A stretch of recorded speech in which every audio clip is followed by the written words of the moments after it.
ప్రభాకరరావును విదేశాల్లో దాచిపెట్టింది బీఆర్ఎస్ అని ఆరోపించారు మంత్రి కోమటిరెడ్డి వెంకటరెడ్డి.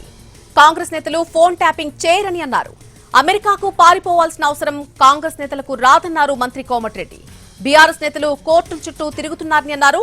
కేటీఆర్ నోరు అదుపులో పెట్టుకుని మాట్లాడాలని వార్నింగ్ ఇచ్చారు కోమటిరెడ్డి వెంకటరెడ్డి.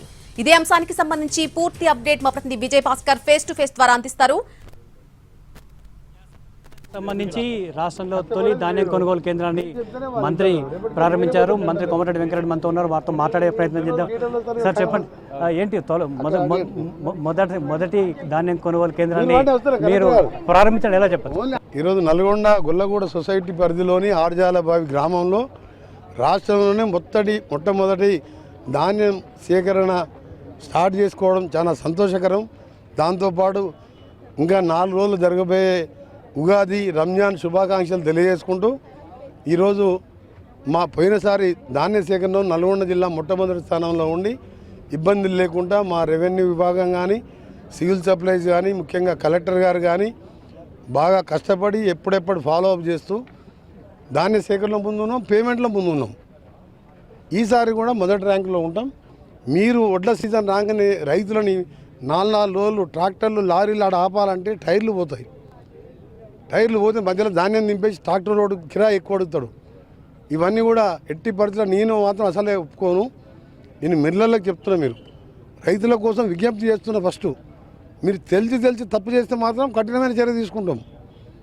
తెలిసి తప్పు చేస్తే మేము మాయిచ్చారు అన్నీ చెక్ చేసుకొని పంపాలని మా కలెక్టర్ గారికి ఆదేశాలు ఇచ్చిన. ఇలా అసెంబ్లీ ఉన్నా ఎందుకు వచ్చినా ఈడ 50 కుప్పలు ఉన్నాయి, తిప్పటిలో 200 కుప్పలు ఉన్నాయి. చూస్తే పొద్దున పూట మబ్బులు పట్టినట్టు అనిపిస్తుంది. ఆ ధాన్యం తడిసిపోతే మళ్ళీ మాయిచ్చారు, మళ్ళీ రేపు ఇబ్బంది పడుతుంది, లేట్ అవుతుంది, మళ్ళీ మిల్లర్ సతాయిస్తారు, రైతులు ఏడుస్తారని చెప్పి ఇలా అసెంబ్లీ వదిలిపెట్టుకొని సెంటర్ ప్రారంభించి కలెక్టర్ గారికి చెప్పిన అన్ని సెంటర్లు తిరగాలి మీరందరినీ. పంటలు ఎండిపోతున్నాయి, సాగునీరు ఇవ్వట్లేదు అని బీఆర్ఎస్ విమర్శలు చేస్తుంది. దీనికి బీఆర్ఎస్ ఇక్కడ 16 సీట్లలో 9 సీట్లలో 3వ స్థానం, 6-7 సీట్లలో డివైడ్ పోయి పార్లమెంట్ ఎన్నికల సిగ్గు లేకుండా తిరుగుతున్న ఆ పిల్లగాళ్ళ రోడ్లు హరీష్ వాళ్ళ బామ్మడిది ఏముందా బీఆర్ఎస్లో బొందల పార్టీ, అదొక పార్టీ. దాని గురించి నీ మాట్లాడే వేస్ట్. అసెంబ్లీలో ఏం చెప్పినామన్నా, ఒక రోడే లేదు, ఏమీ లేదు. నల్గొండ ఎవడని చూస్తే ఉండవా డివైడ్ పోతా. 10 ఏళ్ళు అధికారం ఉండగా నల్గొండ పార్లమెంట్ డివైడ్ పోయింది. ఇంకా పార్టీ ఉన్నట్ట. నేను ఆ స్థానంలో ఉంటే కేసీఆర్ ఒక స్థానంలో ఉన్నా ఎప్పుడో ఆ దుకాణం బంద్ చేసుకుంటుంటుంది. సిగ్గులే, వాళ్ళు సిగ్గు ఉండాలి. 16 ఓడిపోతే ఆయన 2వసారి ముఖ్యమంత్రి అయితే 3 ఎంపీలను గెలిచినాం.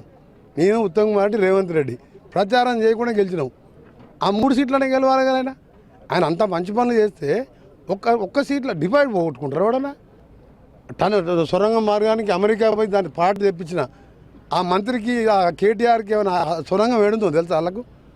నెట్ట ముంచినందుకే 3 తగ్గిన నల్గొండ, మహబూబ్నగర్, ఖమ్మంలో 36 స్థానాలు ఉంటే 33 స్థానాలు కాంగ్రెస్ పార్టీ 50-60 వేల మెజార్టీ. ఈ 3 జిల్లాలలో వాళ్ళకు దోదాడుదామన్నా కానీ దొరుకుతలేడు కార్యకర్తలు. వీనో పైసలు ఇచ్చి పట్టుకొస్తుంది తప్ప అది ఏం లేదు. ఆయన అంటుండు నా కేటీఆర్ గారు విదేశాల్లో దాక్కున్నా వదిలిపెట్టా వచ్చేది మా ప్రభుత్వం అని. నువ్వు ఎట్నే పగటికెళ్ళి కనుక్కుంటూ కూర్చో. ప్రభాకరరావుని అమెరికాలో దాచిపెట్టినావు కదా. విదేశాలకు పోరు కాంగ్రెస్ పార్టీలో ఇది 50 ఏళ్ళ అధికారంలో ఉన్నది. కాంగ్రెస్ పార్టీకి మీలాగా ఫోన్లు ట్యాప్ చేసి విదేశాలలో ప్రభాకరరావుని వాళ్ళని దాచిపెట్టి జడ్జిల ఫోన్ ట్యాప్ చేసి లీడర్ల ఫోన్ ట్యాప్ చేసి ఆ టైపు కాదు కాంగ్రెస్ పార్టీ. కాంగ్రెస్ పార్టీకి నువ్వు కోట్ల చుట్టూ తిరుగుతున్నావు, నీ కుటుంబం కోట్ల చుట్టూ తిరుగుతున్నావు. మీ విదేశాలు దాక్కునే అవసరం లేదురా నాయన. మాది ఓపెన్ తెరిచిన పుస్తకం మాది. కుల్లాగా మార్కెట్లో అసలు నీ మినిస్టర్లకు ఏమైనా పవర్ ఉండేనప్పుడు. అందుకనే కేటీఆర్ ఏదో నోటుకు వచ్చినట్టు ఎక్కడ దాక్కున్నా వదిలిపెట్టడానికి మేము ఏడిపోతున్నాం అని 20 ఏళ్ళు మా పార్టీ అధికారంలోకి ఉంటుంది. కీలకమైన సమావేశం జరుగుతుంది. దీనికి ఏం చెప్పబోతున్నారు? మొత్తంగా రైతులకి ధాన్యం కొనుగోలు అయితే ప్రారంభించాం. రైతులకు ఎలాంటి ఇబ్బందులు లేకుండా ధాన్యం కొనుగోలు కేంద్రాలు అయితే ప్రారంభిస్తాం. ధాన్యం కొనుగోలు కూడా జరుగుతాయని చెప్తా ఉన్నారు. బీఆర్ఎస్ పార్టీ పంటలు ఎండిపోతున్నాయి అనే అంశానికి సంబంధించి మంత్రి సీరియస్గా రియాక్ట్ అయ్యారు. గత ప్రభుత్వం వైఫల్యం వల్లే పంటలు ఎండిపోతున్నాయి, దీనికి బీఆర్ఎస్ పార్టీ బాధ్యత వహించాలని కూడా మంత్రి కోమటిరెడ్డి